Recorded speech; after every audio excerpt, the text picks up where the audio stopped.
Even though President Joe Biden has finally publicly supported the idea of coronavirus vaccine waivers, which would allow for poorer countries to manufacture their own generic version of the vaccine. It looks like one senator who's a very close ally of Biden, Senator Chris Coons of Delaware, could serve as a massive obstacle in getting this done. In fact, he wants to make sure that he has a lot to say in a key appointee that would make key decisions about patent laws. So few Democrats, as David Dayen writes in this wonderful American Prospect piece, lined up on the side of maintaining vaccine patent protections. But one of them was Senator Chris Coons, a longtime proponent of patents. Coons's pro-IP, pro-patent stance and his long friendship with the president has elevated the issue and turned the selection of the next director of the US Patent and Trademark Office into a flashpoint. So David Dayen does a good job in pointing out all of the conflicts of interest at play that are, of course, motivating Senator Chris Coons's decisions here and why he wants a say in this key position when it comes to patents. Coons has been aggressive in working with the White House to secure a director who shares his viewpoints, and his top candidates have represented patent owners as lawyers or trade group leaders. Okay, so I want to give you a few examples that were laid out in this piece. According to sources on Capitol Hill and from outside groups, Coons has claimed that he was granted the power to weigh in on this as long as he stayed in the Senate as opposed to working with Biden in his administration. I guess he was expecting to be named Secretary of State. That didn't happen, and he's like, all right, homie, so since I'm not Secretary of State and since I'm remaining in the Senate, I'm expecting a little bit of a reward here for doing that. And so that's part of the, I guess, leverage he's planning on using against Biden. Coons is, go ahead. Sorry, let me just jump in for one quick second on that. Look, guys, there's a lot of terrible things in this story about Coons and his personal interest and political interest. But it is normal politics, because I want you to understand Coons in his own way helped Biden and was a huge part of Biden's campaign. So, and people do political favors. Buttigieg drops out, endorses Biden before Super Tuesday, helps him beat Bernie, he gets transportation secretary. So Coons always wanted state, and since he didn't get the State Department, they owe him a favor. So what's interesting is the favor that he asked for, because this patent office is, most people would think like, that doesn't influence policy that much. First of all, you'd be wrong. But second of all, why him, and why does he care so much about this relatively low wattage position? Yep, okay, well, he cares about it because he wants to make it ring, right? Like, he's going to personally benefit from installing someone who is going to make decisions that go along with his personal business interests. So first, let me just note that Coons has repeatedly expressed, often with Mazie Hirono or Republican colleagues like Senator Thom Tillis, support for accelerating patent approvals, expanding patent eligibility, and ensuring nothing gets in the way of additional patents. His Stronger Act, introduced with Senator Tom Cotton and others, would have significantly strengthened IP protections for property owners. In fact, he actually said that the coronavirus pandemic was a teachable moment when it comes to US patents, because he believes that we need to strengthen them. Now, why? Why would he want to strengthen them? Well, because he would personally financially benefit from them in the form of campaign donations, of course, that's the old school way, but also through his own personal business interests. So Coons received over $500,000, for instance, from the drug industry since entering Congress. That's quite a bit of money. So I want to jump in on that too, because I tell you about how mainstream media reporters don't do their jobs, but I want to give credit to amazing, wonderful, independent, progressive reporters like David Dayen, David Sirota, Ryan Grimm, our own Jonathan Larson, etc. There's these brave, real journalists in the country who actually discover the things that are happening behind the scenes and explain politics really well for what's actually, how power actually executes itself, how you get power and how you use power for your own enrichment. And that's why, through their example, and that's why they're not beloved by the mainstream media, they embarrass the mainstream media. Because isn't it amazing that you never read on ABC, CNN, New York Times about the $500,000 that a senator from Delaware, a tiny little state, gets from the drug industry, and that the New York Times, etc., don't think that that's relevant. Like, oh, $500,000 in campaign contributions. No, Chris Coons is an honorable gentleman and would never be swayed by that. You're a reporter, you're an editor, and you think that? Well, no one else in the country believes that. So even just simple act of pointing out their campaign contributions by Dayen is an act of courage and actual real journalism. Right, because I don't think it's journalism to just simply regurgitate or to serve as a stenographer for people in positions of power or to regurgitate something they said during a press conference. Journalism is to uncover what the motivating factors are. And in this particular case, the motivating factors are clear, they're apparent, and people deserve to know about them. So there's the $500,000 in campaign donations from the pharmaceutical industry. But then let's talk a little bit about Chris Coons and his own business interests. Coons benefits directly from strong intellectual property rules as his family's business.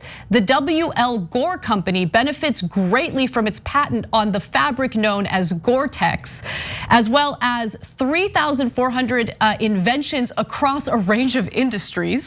So there's what a coincidence. Jesus Christ. So patents, enriching themselves through patents, and there's nothing wrong with that in general. The question is, how long do the patents get to last? Do they have a monopoly, etc.?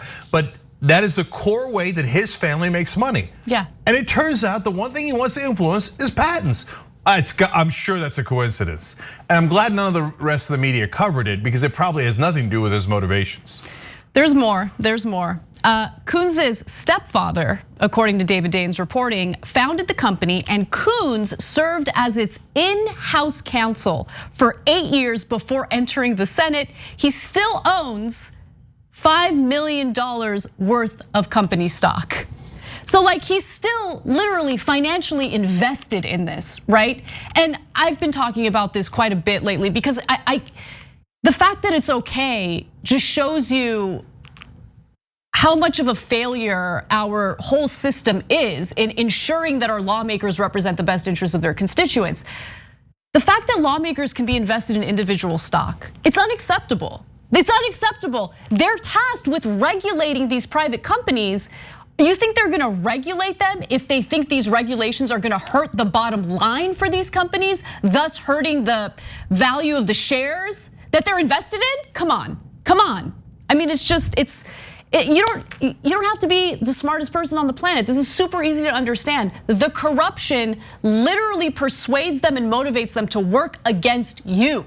That's the problem. You almost have to actively try to ignore it, not to cover it in this way. Like, I mean, do the other reporters at the other outlets go look at this fact and go, no, I bet the $5 million of personal money that he has invested in this does not affect them? And nobody could believe that. Nobody in their right mind could believe that. At a bare minimum, he should recuse himself with anything having to do with patents because of how much money he makes off of patents. But instead of recusing himself, he does the exact opposite.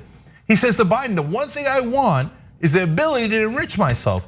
And in Washington, no one even makes note of it other than progressive reporters because they think, they don't even understand what we're saying. They're like, what do you mean? That's totally normal. Of course, I mean, how's the poor guy gonna get his kids through private school if he doesn't personally enrich himself by using his government office for his own benefit? And so the hypocrisy on it is unreal. And by the way, remember, this is a Democratic This is a Democrat, yeah. Well, when you have a system of legalized bribery, it doesn't matter if you're talking about a Democrat or Republican, right? That money corrupts. And even if you take Coons out of the equation, the way the system is set up also incentivizes a monopolistic system, right? Because as David Dayen points out, the USPTO funds itself through patent award fees, okay? So think about that, patent award fees, so that more patents it cranks out, that means the more money that it actually makes for the government. The public advisory boards to the USPTO are stacked with industry supporters. It gets worse and worse. You should really read the piece, and we'll put a link down below if you're watching this later on YouTube or Facebook, just so you can read it. Because there's these patent trolls, companies that just start up to buy patents, some of which aren't even used at defunct companies, just to sue people. Yeah. And when they sue people, they actually block real innovation that could save your life, while pretending to do it to encourage innovation in the industry that'll create more jobs and save more lives in the case of medicine. It's the exact opposite of true. Now, why is nothing ever done about it? Because a lot of those companies are owned by private equity firms, which are the most powerful things in America. And now I want to just talk one last time, make one last point about Chris Coons' greed. The patents that his company Gore-Tex makes, or the patents from Gore-Tex, I should say, are not really related to coronavirus at all. But he's saying if we release the patents and we have a patent waiver in the medical issue in front of us, we'll save millions of lives. But it might one day affect my family's patents later. And so I don't want to risk that even 1%. So I'm okay with all those people not getting the vaccine as coronavirus rages through India and so many other countries. Think about how callous they are. They throw away people's lives on an off chance that it might affect their multi-million fortunes down the road. That's exactly right. And by the way, in the meantime, I think that it's also worth noting that this of course hurts the American people as well, because when you have patent laws that are as, overwhelmingly strict as they are right now, which give these companies the monopolistic power that they have, they're able to price gouge you, right? And so that leads to Americans overpaying or overspending to the tune of $315 billion. And that's according to a study that was done by Dean Baker in 2018. So we're paying more for all sorts of things. Of course, we know paying quite a bit for pharmaceutical drugs, especially in comparison to other countries.